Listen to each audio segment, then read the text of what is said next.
Alô, alô, boa noite. Boa noite, boa noite, boa noite. Bom dia, boa tarde, boa noite.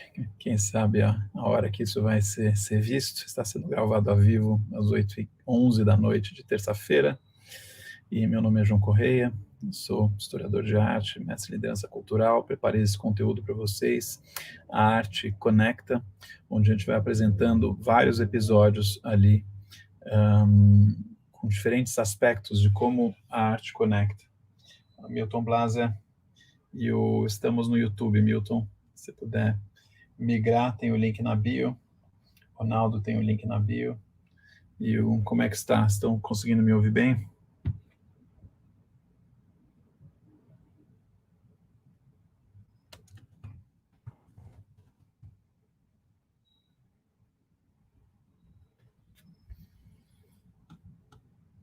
Vamos dar um minutinho aqui, o pessoal entrando.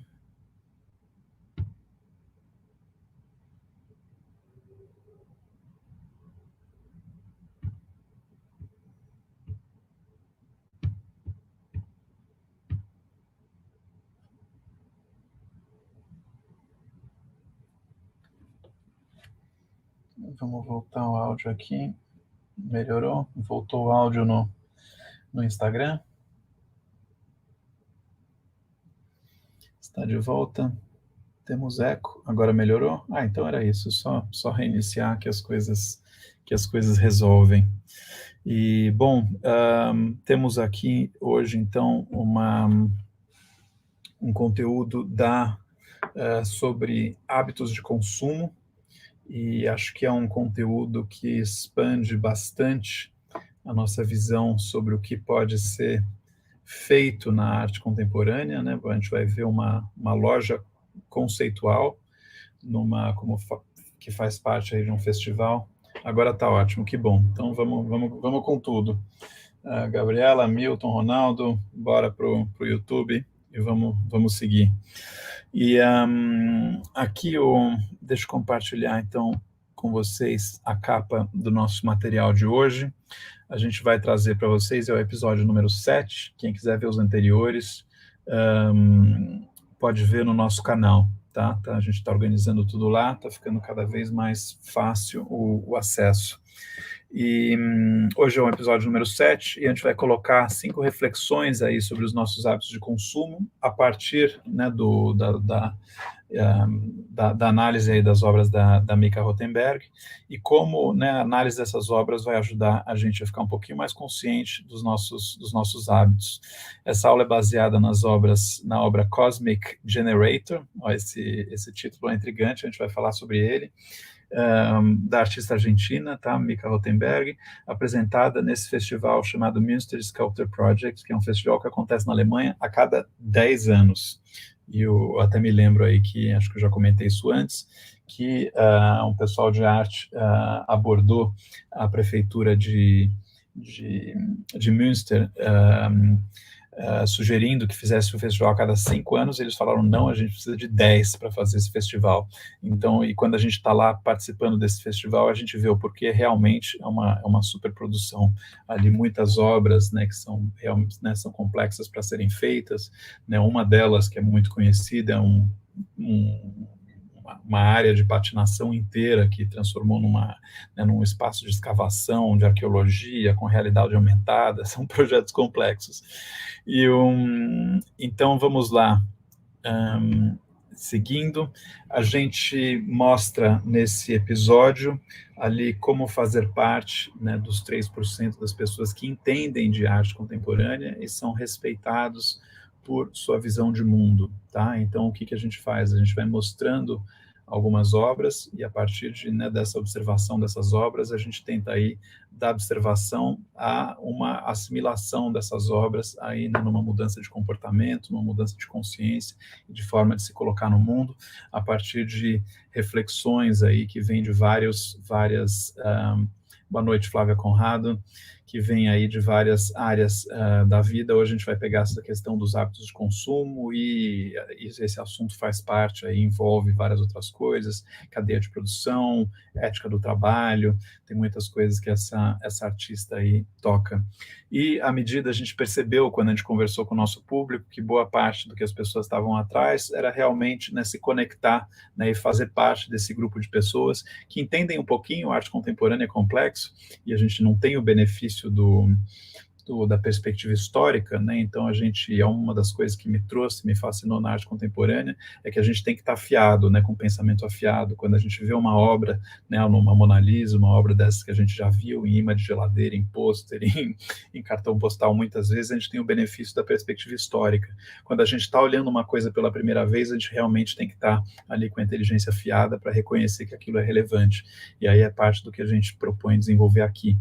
Aí, à medida que a gente desenvolve isso, a gente vai afiando a nossa visão de mundo e vai ganhando um pouco mais de elaboração e de respeito por essa visão de mundo. Então, vamos lá. Aqui é um slide de abertura para colocar um pouco assim esse espaço ali de pensamento, né, onde o artista opera, né, entre eles, é bem complexo, mas só para dar um gostinho, né, deserto do Atacama vira lixão com 59 mil toneladas de roupas descartadas, com etiqueta e sem destino. Tá? Então, a gente vê o excesso de produção, a gente vê a saturação, a gente, né, passa a refletir, será que a gente precisa comprar tudo que a gente compra mesmo? Então, isso, a gente tem muito disso em São Paulo, muito disso no mundo inteiro, e está, né, se tornando um problema. Então, vamos lá. Essa é a artista que a gente vai descobrir aí, pesquisar um pouquinho mais hoje, tá? É uma artista que nasceu em 1976, em Buenos Aires. Ela foi criada em Tel Aviv, em Israel, e agora ela vive e trabalha no norte do estado de Nova York, para onde ela se mudou no final da década de 90. Tá? Ela estudou na School of Visual Arts em Nova York, e em 2000 ela fez um mestrado na Universidade de Colômbia. E ela trabalha com vídeo, trabalha com instalação, trabalha com escultura. A gente vai ver que até é meio difícil de definir assim um pouco o que ela faz, porque vai muito além ali do que a gente está acostumado, né, uma loja conceitual, como a gente vai ver hoje, né. E eu acho que é legal, parte do nosso aprendizado, a gente expandir também o nosso repertório dos grandes eventos. Aí deixa eu completar toda a tela para vocês poderem ler. Sculptor Project Moon, né, um festival de escultura, o projeto de escultura de Münster, tá? Aqui tinha, né, meio o sinal ali, a fachada, né, de anúncio desse festival. Ele ocupa uma cidadezinha inteira, é uma cidadezinha que, deixa eu ver aqui nas minhas anotações, de 290 mil habitantes, né, isso é a beleza ali da organização deles, né, uma cidade pequena que faz um evento que tem uma relevância ali global, né, a cada 10 anos, o último foi 2017, né, então a gente está no meio do caminho, em 2027 a gente deve ter outro. Aqui eu coloquei no topo à direita ali para vocês verem mais ou menos onde essa cidadezinha é, tá? E coloquei também um print da frente e do verso do catálogo, que eu devo ter ele aqui em algum lugar para mostrar para vocês. Acho que eu coloquei ele na outra sala, enquanto eu estava fazendo a pesquisa, e não trouxe ele de volta. Então ele fica... não, está aqui. Deixa eu ver. Até, ó, que menino aplicado, ó. Até tenho 2 cópias dele. Então está aqui, esse é o catálogo desse... Olha que belezinha. Tá vendo? Desse festival. Recomendo aí quem quiser ficar antenado com a arte contemporânea, comprar esses catálogos. E que mais?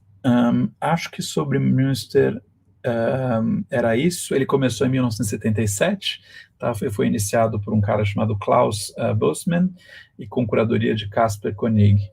E acho que é isso, gente, só uma introduçãozinha para a gente poder trazer aí para o nosso radar um evento que é importante, que tem várias referências, né, eu brinco assim, né, se você for jogar futebol, você tem que saber quem é Pelé, se você for, trabalhar né, se estiver aprendendo piano na época do Beethoven, você tem que saber quem é Beethoven para estar antenado no que está acontecendo, e esse festival ajuda a gente a estar antenado, né, quem são os grandes nomes de hoje. Então, né, esse festival, Documenta de Castro, Bienal de São Paulo, Bienal de Veneza, Bienal de Whitney em Nova York, alguns dos eventos ali chaves para quem quiser ficar ligado. Estou vendo Baltazar, Fábio Biofa, tem uma galera aqui entrando no Instagram. Vamos para o YouTube, gente, que a gente está mostrando as coisas no YouTube. E, bom, isso né, a gente está caminhando ali pela rua, uma cidadezinha relativamente pacata, onde a gente faz tudo de bicicleta. De repente, eu vejo no mapinha ali né, das obras que fazem parte desse festival, que nessa lojinha é uma das obras. E eu falo, como assim? Eu não estou vendo nada, e eu só estou vendo uma lojinha. Como é que tem um ponto aqui, né, no mapa dizendo que tem né, que tem uma obra aqui? E aí eu fico intrigado, e até eu acho que eu passei algumas vezes desapercebido, até que eu comentei com alguns colegas que estavam nesse festival, e eles falam, não, é aquela loja ali, aquela loja de coisas asiáticas que faz parte do projeto. Eu falei, puxa, bom, eu tenho que entrar na loja, então, e aí a gente entra na loja e fica perguntando onde é que estão as obras. Tá? É uma coisa que eu acho muito legal como estratégia de desenvolvimento do público, e você gerar essa experiência, né? Porque eu sabia que fazia parte do festival. Se você não sabe, você está passeando, você entra para comprar uma esfirra, para comprar alguma coisa, e de repente você olha e você não entende o que está acontecendo, e aí você começa aqui, tá? Então, acho que a primeira reflexão, falei que eram 5 reflexões, então acho que uma primeira reflexão é que você, né, está entrando num lugar que é um templo de consumo, né? Então, quando a gente entra numa obra e a gente reflete que essa obra, ao mesmo tempo, é uma loja, é um templo de consumo, é um espaço dedicado para o consumo. Quando a gente muda essa expectativa de que a gente vai ver a arte, né, isso fica muito claro de que as lojas são espaços dedicados ali a consumo, tá?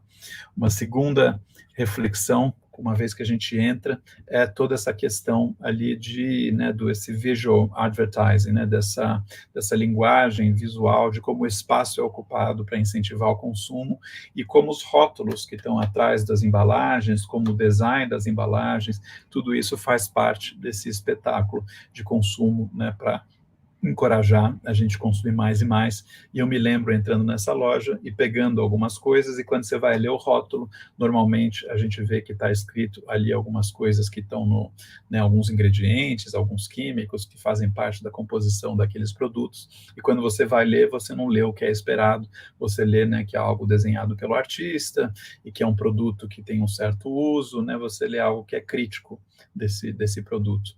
Então, isso foi uma reflexão interessante. A loja parece estar meio vazia, ela parece estar meio abandonada, mas você também tem gente lá, você fica um pouco nessa dúvida, tá? E aí, à medida que a gente vai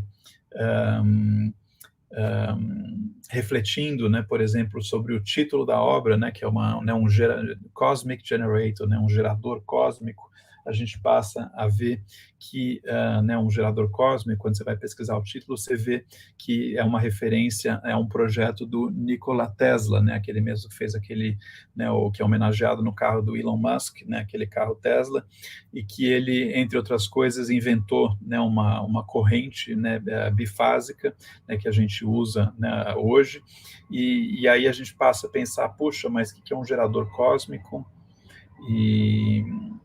E aí, será que um gerador cósmico é algo que tem, né, uma corrente energética? E a gente começa a ler e ver que a proposta da obra é que imaginar que você tenha uma rede, né, de túneis que conectem lojas e conectem ambientes de produção com ambientes de compra. E aí depois vocês podem tocar esse videozinho, e esse videozinho mostra, né, como se a gente fosse num túnel, como se fosse aqueles dos Goonies, que conecta uma loja com a outra. E aí isso, né, faz a gente, né, será que é né, aí é um pouco de, a gente não encontrou nada muito específico, essa questão do gerador cósmico, né, aí a gente abre assim para interpretação, e né, essa produção toda né, ela tem um efeito cósmico, ou ela é feita, né, de uma forma como se fossem partículas que não acabam nunca mais, né, que estão sendo geradas em abundância. Acho que é uma boa, acho que esse título já é uma boa provocação, né? Ele meio que diz alguma coisa sobre a obra, mas a gente não sabe exatamente. E aqui tem algumas frases ali da artista, né? A arte é sempre política, de certa forma, e não ao mesmo tempo. Né? Acho que talvez seja livre de fazer declarações claras, espero que seja mais sutil do que uma declaração política. Né? Então, acho que tem artistas que são deliberadamente políticos, tem artistas que são políticos, né, de uma forma mais sutil. Às vezes eu falo, né, de uma macropolítica e de uma micropolítica. Quando você vê o Ai Weiwei, né, ele está questionando muito, né, o Estado, a opressão do Estado, ele bate de frente com isso, e você tem artistas que estão questionando a forma como a gente vê o mundo, estão questionando o que está a nossa atenção, né? Você vê, às vezes, a obra do Constant Dullard, a gente fez um episódio sobre ele, e quando você olha para um perfil do Instagram, né, com o olhar de quem olha para a arte, aquilo, né, meio que te desperta uma consciência. Então, indiretamente, você está desenvolvendo uma sensibilidade ali, né, seria o que às vezes a gente chama de micropolítica, né? Você está mudando uma percepção, e não é política no sentido assim de partido político ou de um regime político, né? Ela fala: eu estava interessada, por um lado, né, em entender como é que certos objetos podem circular livremente pelo mundo, e por outro, como alguns outros objetos ou produtos ou pessoas são muito restritos. Então, essa questão, né, até onde realmente tem um fluxo livre, né, de mercadorias, até onde, né, as mercadorias fluem livremente através de, né, fronteiras nacionais, e ela cria esses túneis que levam pessoas da China para o México, né, que conectam essas lojas, mas ao mesmo tempo você tem trabalhadores, às vezes, que estão trabalhando, né, como se fosse uma loja de conveniência, e a pessoa está exausta, ou você anula a identidade do trabalhador, e o trabalhador, né, fica só, né, tem um aspecto muito de reflexão aí sobre o trabalho. Tá? Então, aqui uma terceira. Tá? Acho que aqui a gente viu, né, tem produtos, parecem um pouco produtos de limpeza, né, e aqui você vê também uma questão dos bichos de pelúcia, aquele que faz a gente refletir sobre os nossos hábitos de consumo. A gente vai ver mais isso, né, onde eventualmente a gente acaba comprando, né, muito mais do que a gente precisa, e aqui ele, né,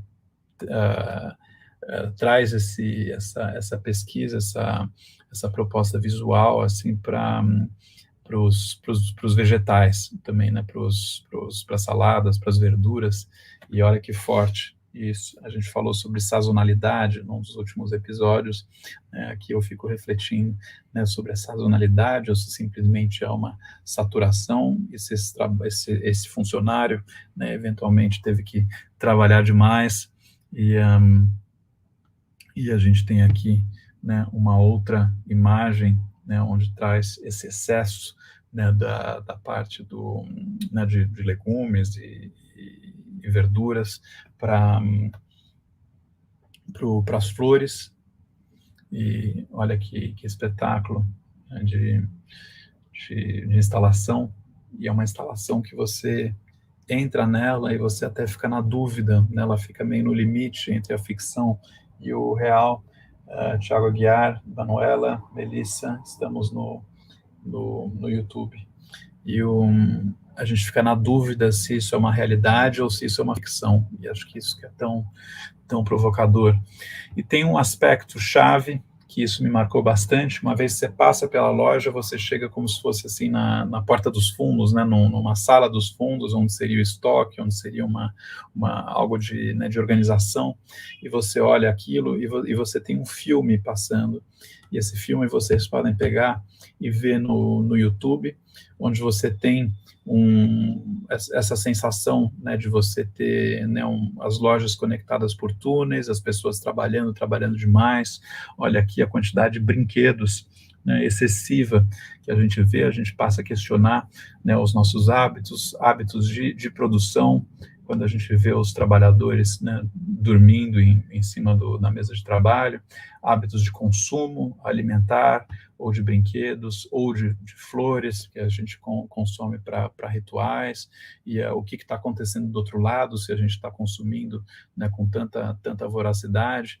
E aí esse vídeo vai questionando essa sociedade aí que a gente está vivendo, né, que uma vez que a gente vê essas imagens, acho que isso é bem marcante. E a gente vai pensando aí de uma forma diferente sobre os nossos próprios hábitos. Então, deixa eu ver, eu tinha colocado algumas coisas aqui para colocar no flip chart, mas eu acho que eu vou deixar isso para uma próxima. Se vocês tiverem algum comentário, alguma dúvida, postem aqui para nós, e isso ajuda a gente a ampliar o diálogo e entender um pouquinho mais a obra. Vamos recapitular aqui enquanto vocês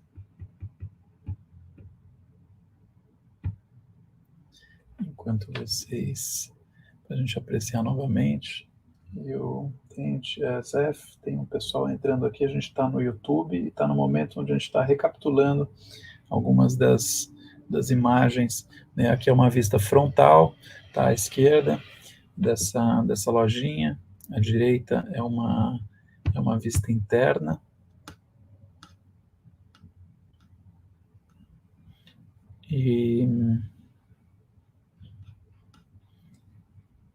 E aí, né, complementando um pouquinho o que eu falei antes, né, é como se a gente estivesse, né, entrando nesse sistema de túneis que conectam as lojas, né, por uma loja de restaurante chamada Latinesca, no Chinatown, né, do México. Tá?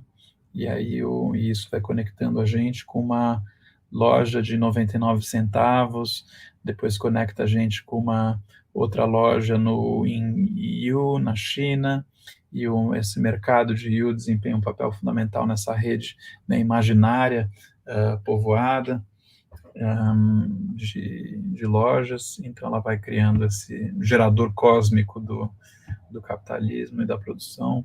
Aqui à esquerda, eu lembro que assim que você atravessa a vitrine, é a primeira coisa que a gente vê, e à direita um lembrete aí de uma das salas, onde eles entram em vários produtos, e revendo aqui uma vista da área onde a gente tem os comestíveis, uma vista da área onde a gente tem as flores, e essa instalação em vídeo, que é um documentário que está disponível no YouTube, que dá uma visão geral. E então é isso, gente. Quinta-feira continuamos, dia 24, depois de amanhã, às 8 horas, onde a gente mostra mais um episódio aí da Arte Conecta, e com mais um artista que ajuda a gente a entender um pouquinho mais da arte contemporânea e ampliar a nossa visão de mundo. Espero que vocês tenham aproveitado e fico aí à disposição. Melissa Aidar, Estela Biroli, e o pessoal está entrando no YouTube. A gente está finalizando, aí vocês veem a gravação que a gente vai subir aí no nosso canal. Tá bom? Então é isso. A Arca é para curtir. Quem curtiu o vídeo, deixa aí a sua curtida. Compartilhem com as pessoas que estão interessadas em descobrir artistas. A gente está mostrando aqui coisas que, né, muitas vezes são difíceis de descobrir para o grande público e que são fundamentais aí para a gente se conectar com o pensamento de hoje.